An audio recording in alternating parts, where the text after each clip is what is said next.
Shalom, shalom. Before I get this lesson started, I want to give all praise and glory to Yahweh, Bahashem Yahushai, Bahashem Rakakadash, and I want to give double honors to the elders and the apostles of the great millstone of whom I learned from, and shalom to the hopefully elect brothers taking this truth to the four corners of the earth, bidding the elect spirits of Yahshua to the hopefully to the marriage supper of the Lamb. This is your who is Yahushai.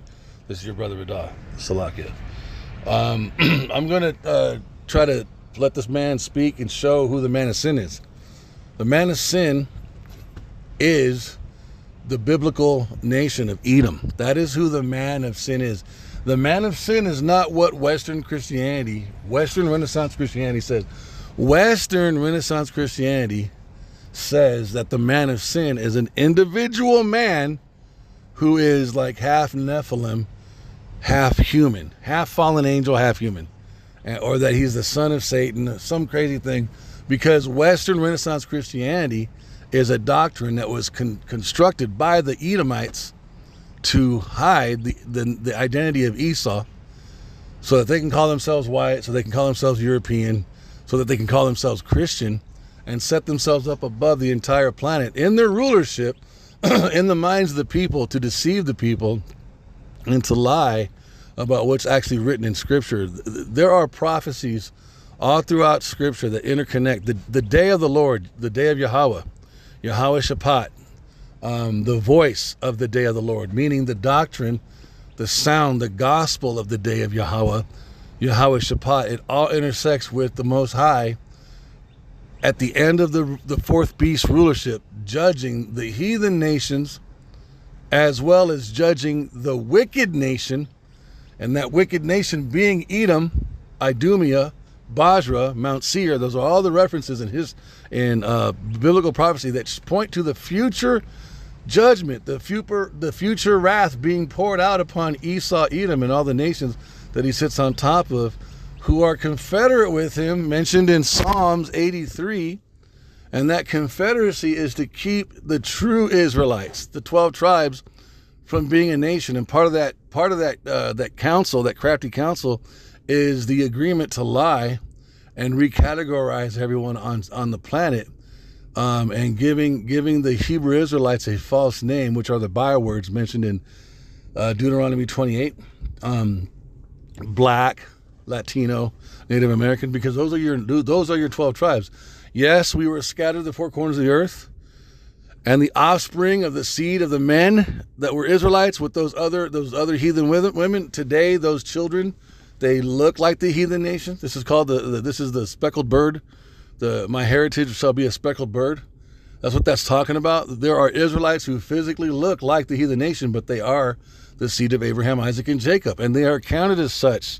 This is the mystery of the Gentiles. You have to understand that when you get scattered from your original geographical location as a man and you sleep with a foreign woman, those children are your offspring and they are the seed of your nation, but they're going to physically look different. And when those sons have children with other heathen women, foreign women, those sons, your grandchildren, are going to look even more like the heathen nations, and it just continues to compound the longer the scattering or the longer the migration continues.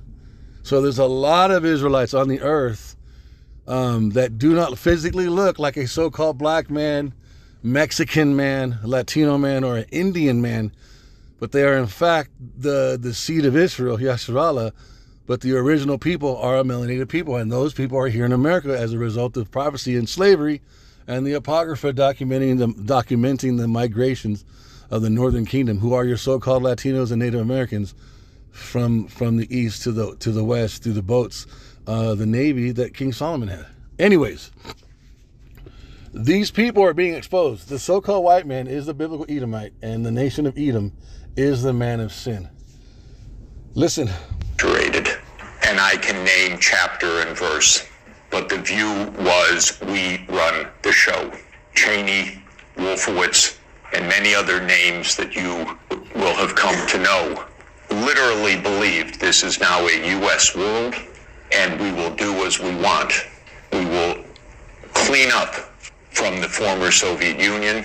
We will take out. So he's haphazardly, he's very low-key saying the inner thoughts of the so-called Edomite rulers, that this world is ours, right? And it's not that it's now. It didn't happen during the Bush administration, because I think that's when Cheney was in power, was when W. Bush was president. No, they've been in power since they were released from their prison. They were in power when they were when they were Romans. They were put down for 1,000 years. They were confined to a pit that's in Europe, that's described and explained in the Apocrypha and in the book of Revelation. And then they were released for a short period of time to deceive the whole world. That Satan that is being spoken about is talking about the so-called white man, the nation of Edom. It's not talking about the prince demon spirit who sits at the left-hand side of Yahweh. We got to understand this. Any remaining allies, countries like Iraq, Syria, and so forth will go. And we've been experiencing this foreign policy for now essentially 33 years. 33 is an illuministic number, 33 and 13. That is not just a random, you got to pay attention. This so-called white man is a Freemason, okay? He's controlled opposition. He's on the same side of the people he's talking shit about. He is chosen. This is the strategy of Esau, Edom.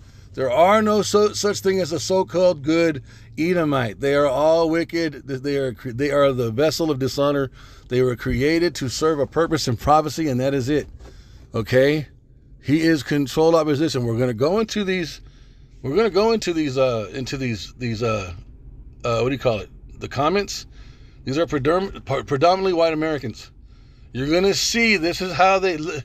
There are no precepts. There is no prophecy mentioned in any. And there's 2,000 comments, you guys. This is what these people are. They sit at the highest positions in the earth. They claim to be the most righteous group of people, and they do not know the Most High. They don't know his son. They don't know his word. They don't know his prophecies. And the version of it that they do know is the Western Renaissance Christianity that was established by them to cover themselves. They hide inside that doctrine. Why? Because there's never any mention of the prophecies of Edom and the hatred that the Most High has for Esau, and the mention of the destruction of Edom. It's never mentioned in Western Renaissance Christianity.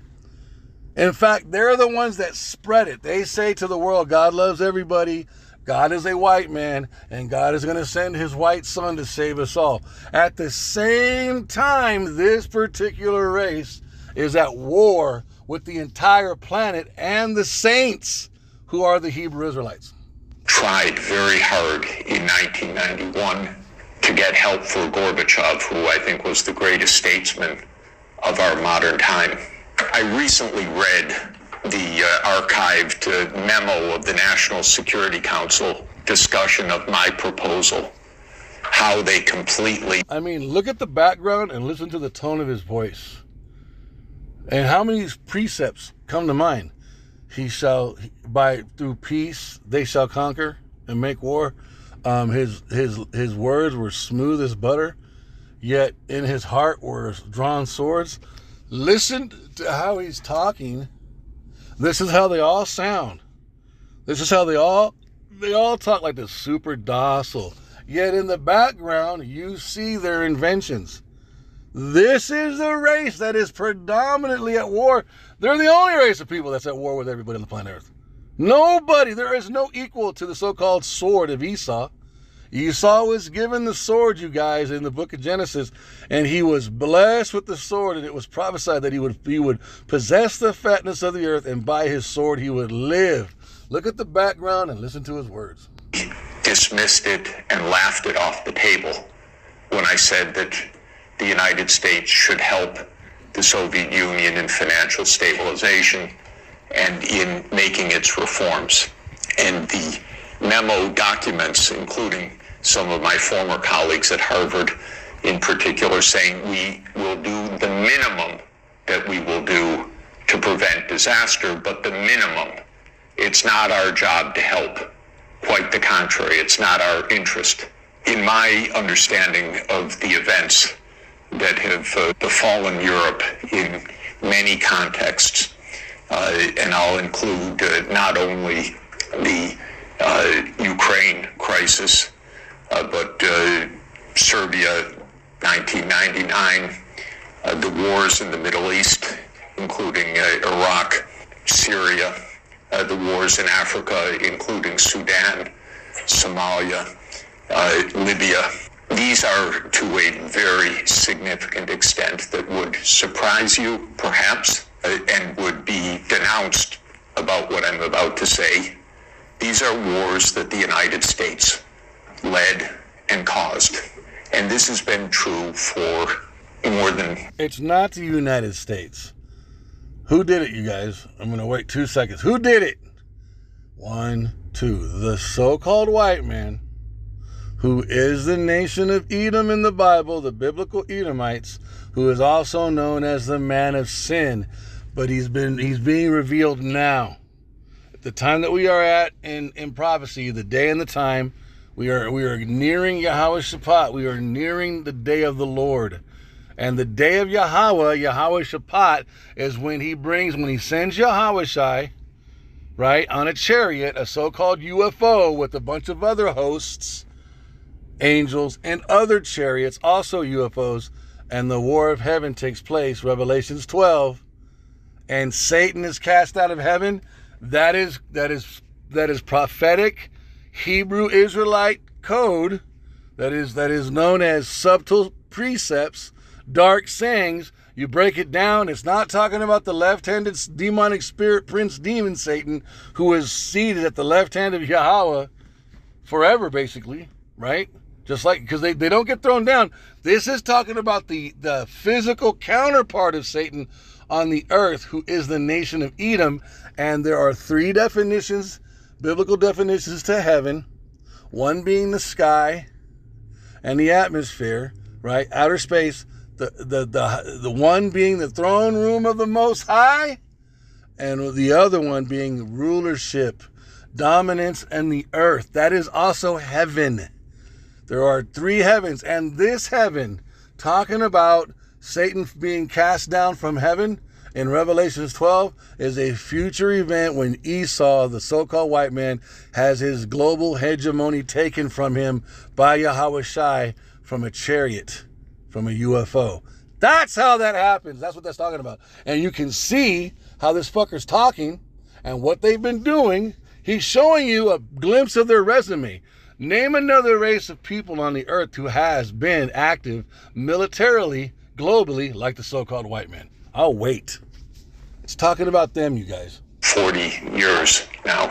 What happened, more than 30 years, I should say, to be more precise. Europe has paid a heavy price for this because Europe has not had any foreign policy during this period that I can figure out. No voice, no unity, no clarity, no European interests, only American loyalty. Okay, I mention all of this now, because America, you need your own foreign policy. America, and the so-called white man that established America, is also found in Scripture, and we're going to pull those precepts up. Listen to this. This is Daniel 7, right? Okay, and I saw the... Hold on, let me pull it up. I just had it... Okay, so 19. So Daniel gets a dream. He gets a vision of the future, of the 4 beasts that would rule. Four races, people of the... Three nations of people, 3 races of people. I'm going to just... different races of people that would rule in the earth. It's a little bit more complex than that, but for the sake of time. But multiple races of people would be ruling the earth. Systems, beast systems. They're likened unto beastly animals because they don't operate with the law of the Most High. And every single one of those rulerships, the Hebrew Israelites would be in some form of slavery or captivity to that nation, some form of servitude. So this whole time, while these other nations were ruling in the earth, their ways were being enforced, were being imposed on the planet, and the Hebrew Israelites were silent up until the 4th beast, right? And the 4th beast, we understand now, is the so-called white man. Those are, and Western Renaissance Christianity never explains this, because think about it: the so-called white man cannot have a bad image, right? He never talks bad about himself. until he's forced to, and then even then he does it in a very sanitized way. So look at this. Look what's happening here in Daniel 7, verse 19. Then I would know the truth of the fourth beast. Who is the fourth beast? Which was diverse from all the others. So this race of people and this system that they develop is going to be different from everybody else. Okay? Which was diverse from all the other, and one of those diversities is the Republican and the Democrat. The basically it's double-mindedness when you really think about it, because it's already divided. Everything prior to that was a monarch, was a rulership of a king and his sons. This system gives people the illusion that they have power. Oh, I'm on this side, I'm going to vote. I'm on that side, I'm going to vote. The whole time it's moving forward without your fucking vote.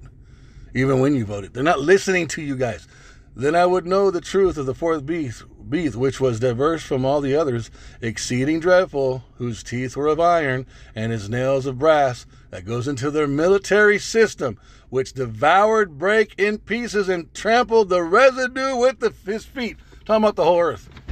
And of the 10 horns, this is going into EU, and of the 10 horns that were in his head, and of the other which came up, and before them 3 fell. The others, talking about this little horn, and 3 of those 10 horns fell before the little horn. And I'm going to show you that was America, or the so-called white men group that established America. Even of that horn that had eyes, talking about the right and the left hand eye, talking about the right, the Republican and the Democrats, and a mouth that spake very great things, whose look was more stout than his fellow. What does that mean? What does stout mean? I'm going to show you. This is what stout means. Go to Edamon, the online Edamon. Stout. Stout. Look. Valiant, brave, also proud. That's what you want. They were more proud than their countrymen. Out of all the so-called Edomites on the earth, the group of Edomites that established America are the most proud. And you can see it even if you don't see them as Edomites. You can see that the American white man, the American white woman is more arrogant and more cocky and more fucking self-centered than the Russian white man and woman, than the French white man and woman, than the Spaniard white man and woman, than the German, the British. Think about it. And right here in Scripture, it's identifying. Okay? Another definition of stout: haughty, skilled in battle, fierce and cruel. And you can see that in its history with war. Now look at this. The 3 horns. Trip off of this. The 3 horns that fell. Go back to verse 20. And of the 10 horns that were in his head, and of the others which came up, and before whom 3 fell. How'd they fall? They fell in battle. When were those battles? Right here, baby. Look, it documents them. Esau tells on himself all the fucking time. American Revolutionary War, also known as what? Let's see, the American Revolutionary War. The American Revolutionary War, April 19th, 1775, also known as the Revolutionary War or the American War of Independence. This is when you celebrate the 4th of July. You are celebrating prophecy the wrong way, because you are celebrating an identifier of who the little horn is, right? Which is in that beast system. So this is when one of those horns fell. It was British. Another horn. French and Indian War. France. The French and Indian War was a theater of the 7 Years' War, which pitted the North American colonies of the British Empire against those of the French. So all of this is white on white crime, okay? And they'll have you believe that the so-called black man is and black on black crime is the worst epidemic on the earth. The Spanish-American War was fought between the United States and Spain in 1898. The war ended Spain's colonial rule in the Americas. Those are some of the horns. Spain is one of those 10 horns. France is one of those 10 horns. Britain is one of those 10 horns. The other horns are Germania Minor, Germania Major, Rome, and Greece. It's all white people, you guys. That's who it's talking about, man. So this motherfucker right here, so then you continue, right? Let's read a little bit more.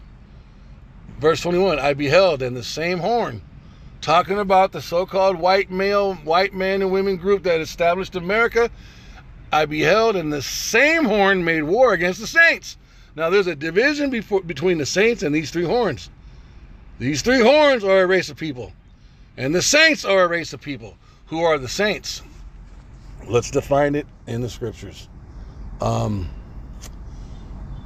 The saints are people who made a covenant with God. It's talking about the Israelites. It's not talking about any other race. You don't become a saint by giving your life to white Jesus. That's not his name, and he's not an Edomite. You got to remember, Renaissance Western Christianity was established by this little horn to cover him, to hide himself, to make him look like a nice guy. He's not. All right? I beheld, and the same horn made war with the saints and prevailed against them. How do you do that? Slavery, Christianity. He indoctrinated us through slavery, taught us the wrong name, taught us the wrong version of the Bible. And what does the wrong version of the Bible do? It covers up who Esau Edom is. Nobody in America knows that the so-called white men are the Edomites because of Renaissance Western Christianity and the controlling of the school system. No one breaks this down and says it's the white men until the Ancient of Days. So look, and so this lines up with Deuteronomy 28. I beheld, and the same horn made war with the saints and prevailed against them until the Ancient of Days came. Until he sent Yahushai in a chariot, a so-called UFO, and the war of heaven takes place. The Yahushaphat. That's Yahushaphat. That's the day of the Lord. The day of the Lord is found in Revelations 12. The day of the Lord is explained in Joel, in Zephaniah.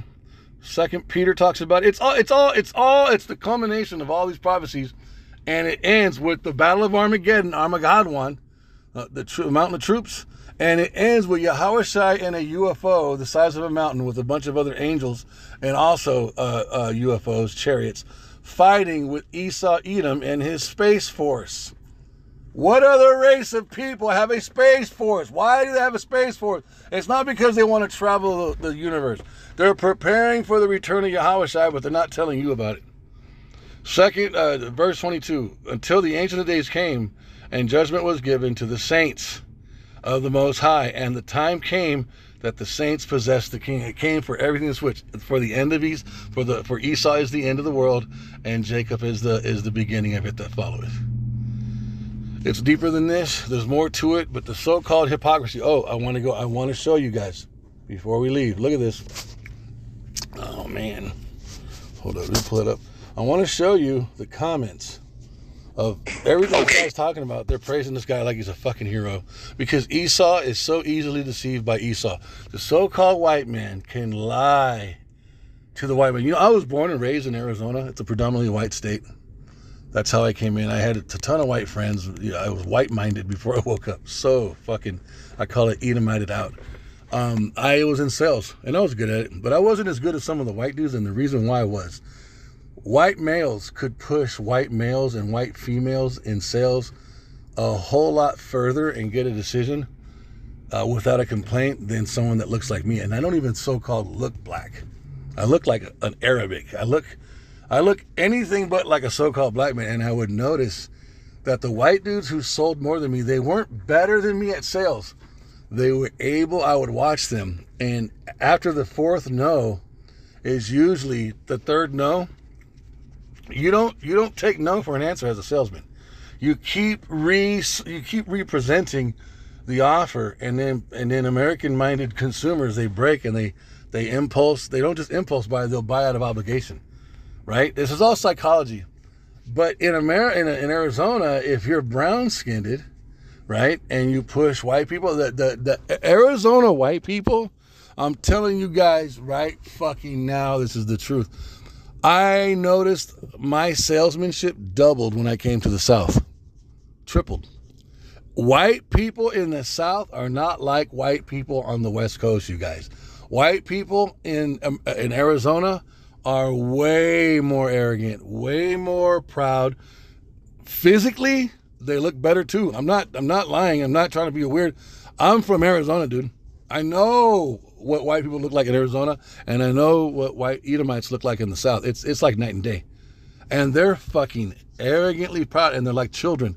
If you make them feel uncomfortable too long, they throw a fucking fit. And I would notice that in sales, when I would be pushing for that fourth or fifth no, which eventually turns into a yes, I would get complaints and they would fucking freak out. The white dudes that would sell would push to the seventh or eighth no, and it turned into a yes, and there would never be any pushback. And I was like, why? And then it fucking clicked. I was like, because you guys are white. They see you as their nephew.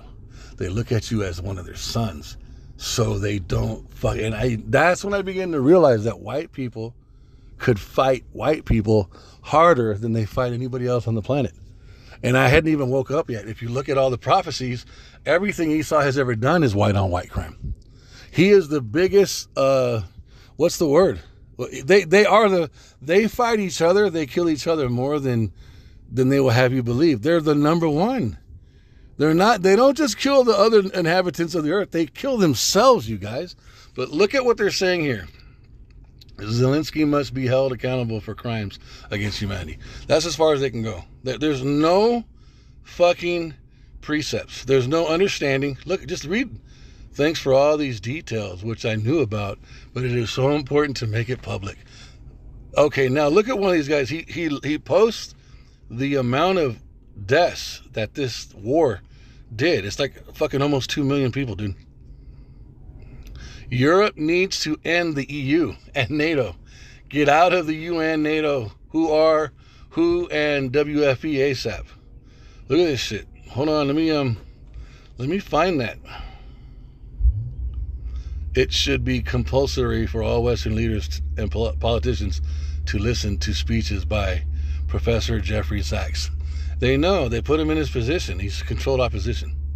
Let me see if I can find it. Because I was like, holy shit, that many fucking people died. If not, I'll just pull that shit up. But it's like 1.8 million, you guys. But if you notice, too, there's no precepts. There's no mention of them deserving judgment. There's no understanding or knowledge of the day of Yahweh Shabbat, which is specifically aimed at them. Why? Because Western Renaissance Christianity and the media doesn't talk about Obadiah. Doesn't talk about Isaiah 63, 1 through 4. It doesn't talk about Jeremiah 50 and 51. Those are all, and there's more. Lamentations 4, 21 and 22. Those are all specific prophecies that point out the destruction and the wrath of Yahweh upon Esau, Edom for what they've done. There it is. NATO is U.S. deep state. 1.8 million young men died for this shit. One reply. Prepare to add zeros in the next years. Look, so some of them understand. So look, that's a lot of fucking people. How many Jakes have killed each other? Probably in the thousands. I would even venture to say maybe tens of thousands. That's a lot. It's not 1.8, and this just took place in the last 2 years. This is not counting World War I, World War II. This is not counting... dude, look at the pharmaceutical company here in America and the opiates. Those are owned by so-called white people, and it's killing white people. Look at what they're putting in the food in America to keep you sick, to make you go to the doctor. All that's done by whites, Edomites. But yet, on their news that they control, they will have you convinced that the so-called black man and black-on-black crime, and it's bad. Black-on-black crime is not cool. That's the curses, right? It's not good. We understand it's the curses. But it's not even a point of a percent of what the so-called white man does to himself. And what precept is that? Let's get it. He who is evil to himself, how can he be good to another? It's talking about Esau. There's no one that embodies that precept more than the so-called Edomites. And I'll be done. He who is evil to himself. It's in Ecclesiasticus. It's in the Apocrypha. He that is evil to himself, to whom will he be good? He shall not take pleasure in his goods. So I'm done with this. The so-called white man, the biblical Edomite, the nation of Edom, Mount Seir, Idumea, Basra, is the man of sin, and he's being revealed. I pray this lesson was edifying. I want to give all praise and glory to Yahweh, B'Hashem Yahushai, B'Hashem Rakakodash, and double honors to the elders and the apostles of the great millstone of whom I learned from. Shalom to all the brothers taking this truth to the four corners of the earth, bidding the elect spirits to the marriage supper of the Lamb, who is Yahushai. This is your brother Radah. Shalom.